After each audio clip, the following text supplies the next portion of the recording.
Started another stream. I was just watching my homeboy game stuff as well, as you can see. Here we go. So,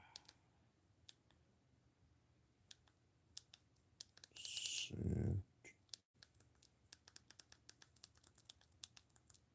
Back to spot.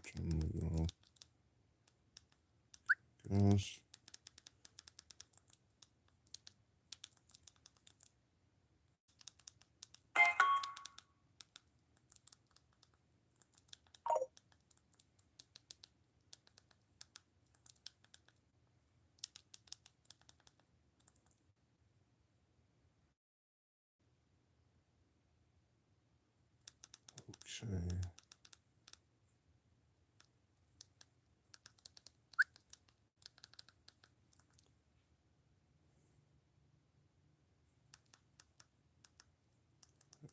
Okay. No, I saw this one.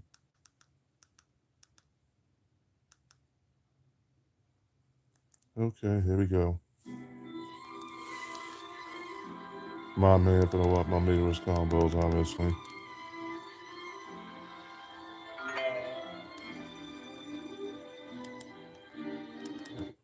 Had to restart. I was just checking my playlist, obviously. Here we go.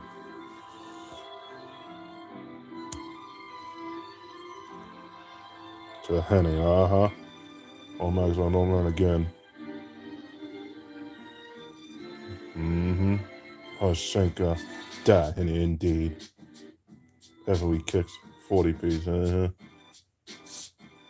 And with that taunt too, respect that too. Indeed, the all the Kings worldwide from Oklahoma as well. Hoshenka, die, indeed. 36 piece.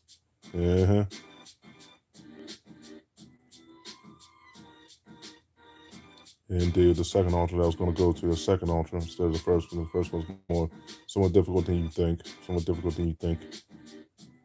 19 piece, That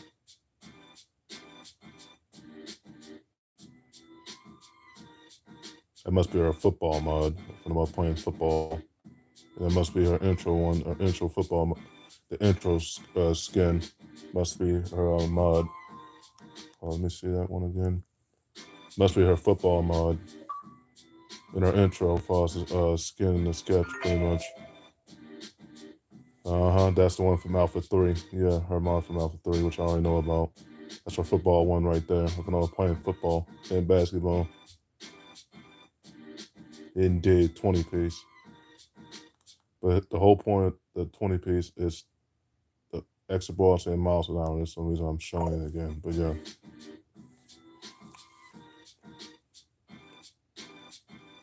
Indeed, to Henny. Heavily kicks. 18 piece.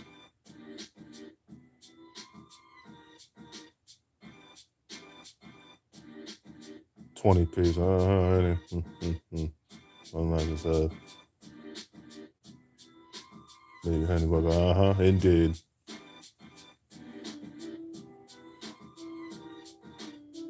Indeed. 20 piece again. Indeed. All the Kens worldwide and count my family. It's on the South currently. I conquer that Ken too as well. But you have to respect me though. I am the face of Capcom for a reason. Much a lot of people hate on that cover on Street Fighter 6 right now, but they hate me to this day. They don't know what I've been doing. Been through boy and girl, obviously trying to keep the worst going on as I've been here. Yeah.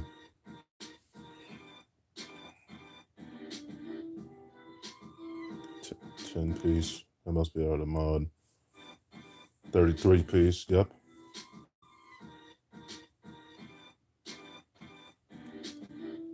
20. Yeah, 10 piece. Like a 20 way she did. Wait, that person just did that combo pretty much. Indeed. To Henny. But I'll go to the second ultra though. Die indeed still. Heavily kicks. 32 piece. Alright, that's the end of the clip. Watch the other one.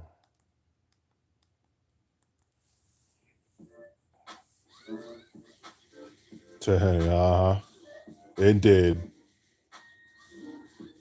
Indeed.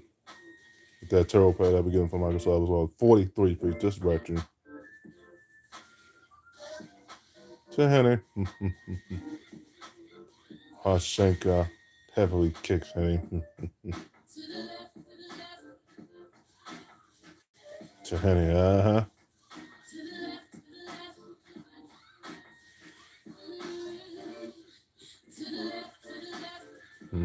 'Hashenka die, Henny. 42 piece. Yeah, if you were stunned too,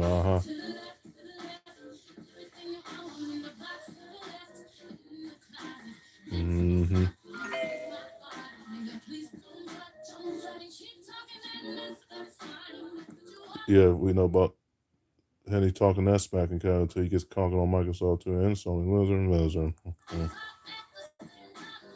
You don't know me well, the boy and the girl too as well. I'm trying to keep the words clean, obviously.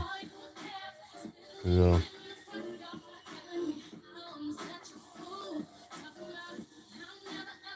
33 piece. Trade.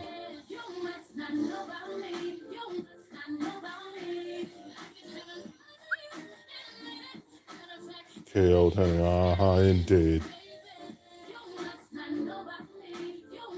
27 piece,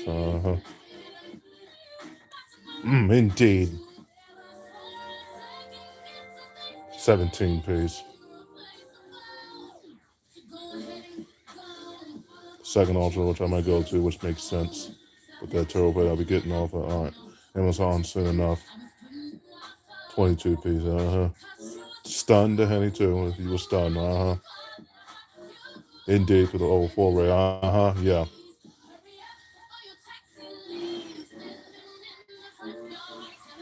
Die.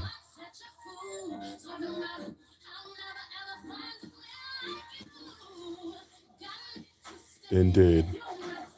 Heroine as well. Your name, another conquer. That first altar, I jump over it. I ain't gonna fall for that. There's Heroine. 44 piece. Oh, John. Wow.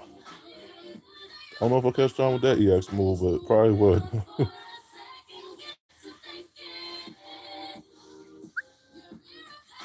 So Henny, Hashenka heavily kicks. 34 piece. And he doesn't know me well in Rage putting games on both consoles on one.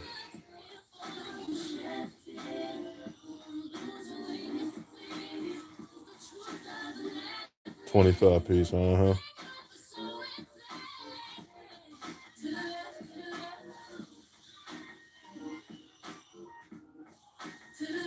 Indeed. 24 piece.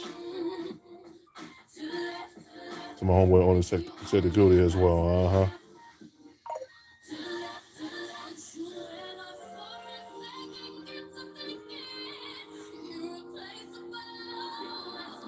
To Henny, you fell for that. 6 piece,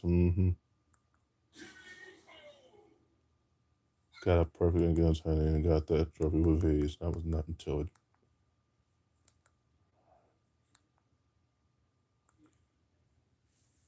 Did I buy Target's entire new spring collection? That's my subscriber playing gaming. Just talks about the PS5 Pro. Most powerful but the most worthless console you will ever see.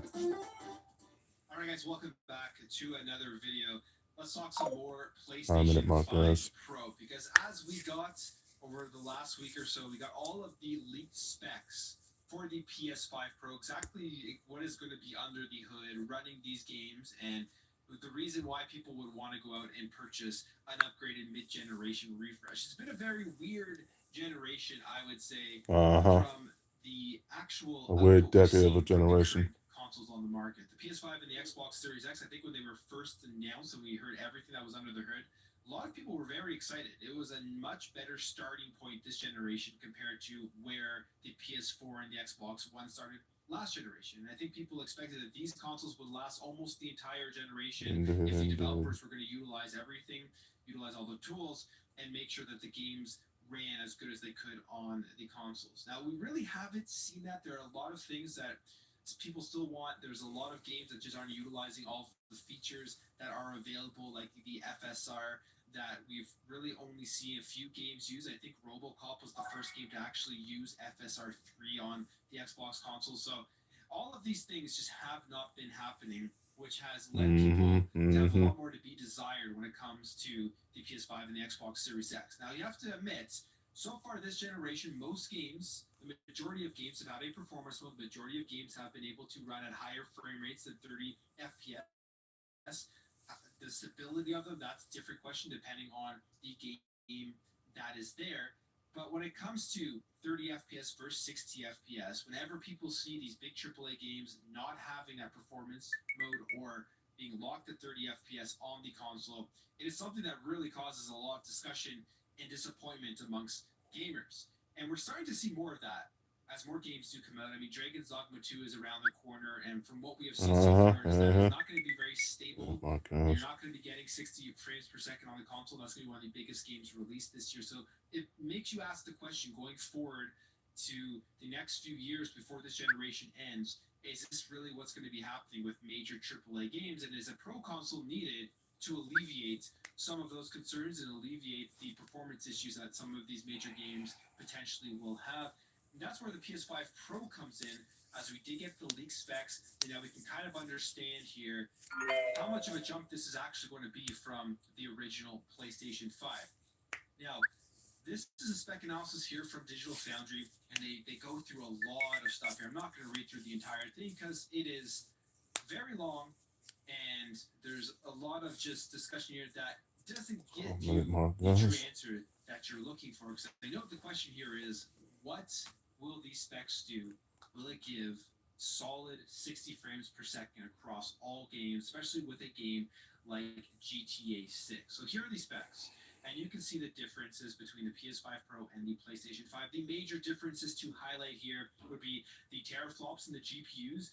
The PS5 Pro is going to have Also, to comment on what Plum Gaming is saying, obviously. And I told because you can't be always worried about those teraflops. This is every person's problem when it comes to these consoles. You can't worry about what teraflops, Joe. What teraflops, Joe? Yeah.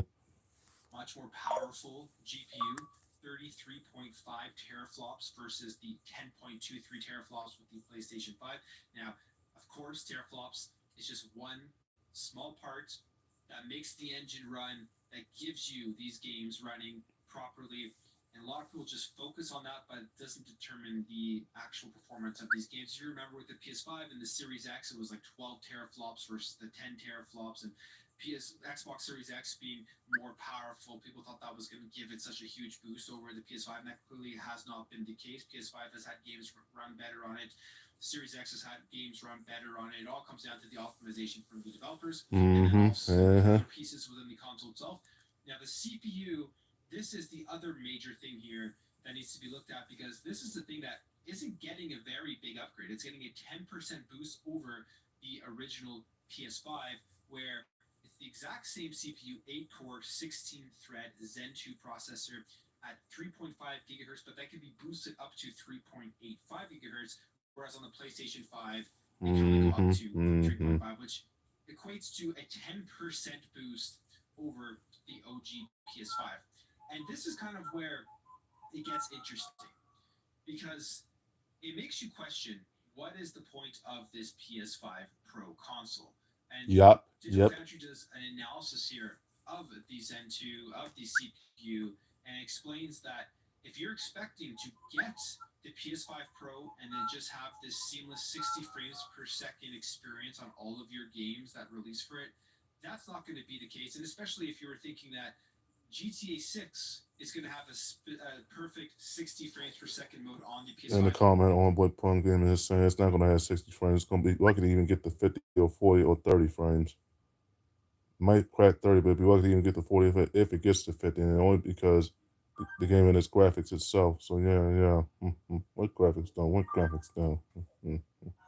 Because of the PlayStation 5 Pro, that most likely will not be the case. So here's what they say. This is the headline point that may disappoint many. Start The the clip at AMD Jaguar 26 CPU minutes, cores guys. in the last generation consoles were 25 replaced with the minutes or Zen 2 26 in the or PS5 and 27, depending Xbox Series on hardware. this stream. And we're There's only essentially 12 looking minutes at stream. a 4 times performance multiplier there. This opened the door to cross-gen titles that ran at 30 frames per second on the PlayStation 4, running at 60 frames per second or even 120 frames per second on the PS5.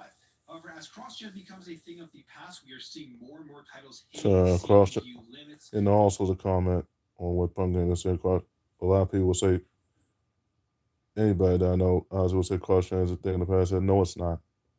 Cross-gen will continue to exist as long as I see it on both consoles or one console. As long as I see it, cross-gen will still exist. It will not cease to exist. It will still exist. Cross-gen is a reality. It's a reality. Not the past, not the past. Indeed, indeed.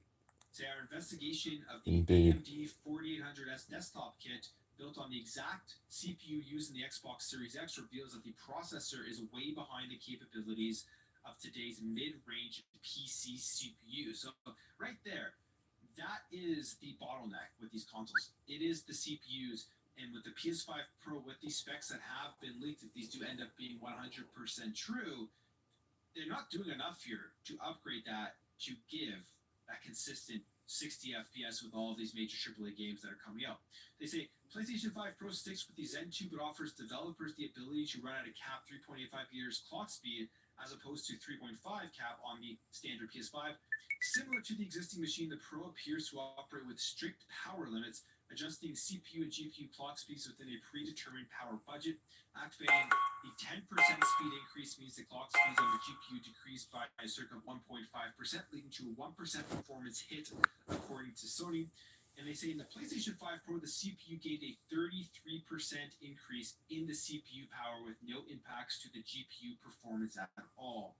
And that here, I think, is a huge highlight as to when you look at what happened last generation, they released these consoles far underpowered compared to what we have seen this generation. Well, yes, right now these consoles are far underpowered to mid and high-end PCs, or at least the high-end PCs, but they still started off in a good spot where that jump from a base console to the Pro console isn't going to be nearly as big because they still need to make these consoles affordable and they still need to make them convenient for the buyer to want to go out there and actually pick them up. They can't be like $1,000 consoles.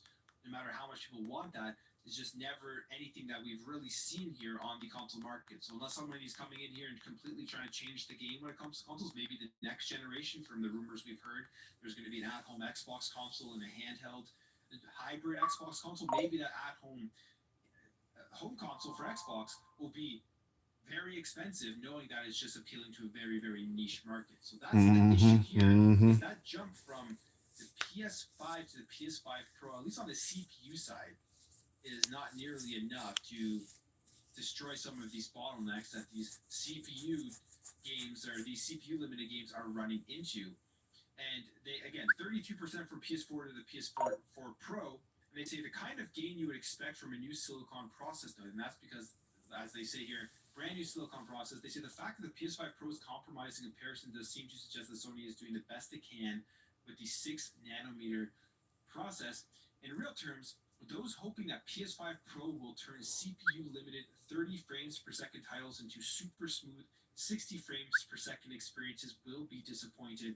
With that said, the 3.85 GHz one will bring greater stability to 30 FPS games and may not be hitting their frame rate target when CPU limited. And they say, and yes, we have started to see those titles. And if the 1% impact to GPU performance is verified, that's not really an issue in the age of dynamic resolution scaling. There'll be an imperceptible reduction in rendering resolution, and that's it. If the game is CPU limited, the GPU will stall and will lose far more performance anyway. So this thing being CPU limited kind of scratches your head and asks, what is the point? Is it just for slightly higher quality? Is it just for potentially better ray tracing? Because they do mention in their specs that you can get improved ray tracing 2 times to 4 times faster than the PlayStation 5. The other thing that I think will make this console somewhat interesting is the machine learning, the DLSS stuff that they are going to be putting in there, the specific tools that PlayStation has built for the PS5 Pro, the PlayStation Spectral Resolution, which they are saying is aiming to deliver results of the resolutions taking 1080p that could be upscaled to a convincing looking 4K, which is something that is going to be I'll start it at 25 or 23 once the stream is over. Then I'll make another stream after this.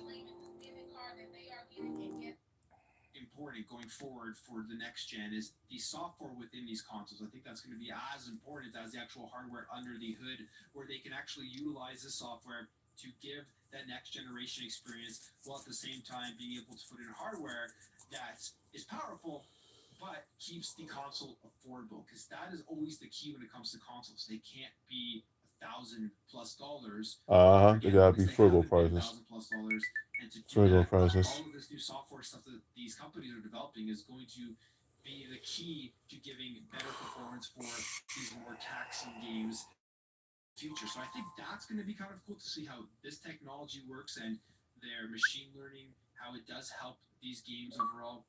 But if people are expecting the PS5 Pro to come out and just destroy any bottlenecks, destroy any of these CPU limited games where there's no problem, they're all going to get 60 frames per second, like Dragon's Dogma 2 will be running at 60 FPS, no problem on the PS5 Pro. I think that isn't going to be the case. And again, you have to ask yourself, why is this thing coming out there? They make a very good point in this article at the bottom where they mention that these things are years and years in development. These things, the decisions, the investments as to whether they are releasing a pro console happened years ago, and the market may have changed. The things may have changed since they decided to invest in developing in their R&D for a PlayStation 5 Pro, but they are continuing going through with the actual development and release of the console itself. So we should be expecting to see a PlayStation 5 Pro announcement this year, with a release this year. We don't know the price. I'm guessing it's going to be at a minimum $600, like $599 release price is what I'm assuming the PS5 Pro is going to hit. And we'll see how many people actually pick this up, and if this is something that does truly end up moving the needle in how games perform because of the software inside, even more so than the actual hardware itself. But if you do want to check out this whole thing, go check it out and read it for yourself, because there is a lot of interesting information in here. But when we first read the PS5 Pro specs, you're looking at the GPU compute units and the teraflops, and it looks like it's a big jump. But then they announced the CPU, or they show off that the CPU is essentially going to be the same with a 10% boost. Makes you scratch your head a little bit as to who this console is going to be for. But I'm going to end the video there, guys. If you did enjoy Probably this for the hardcore gamers more than likely. If anybody that can afford the console, anybody that cannot afford it. But yeah, it's gonna be for the hardcore gamers, pretty much. Hit that thumbs up. If you are new here, hit subscribe. I'll catch you guys in the next video.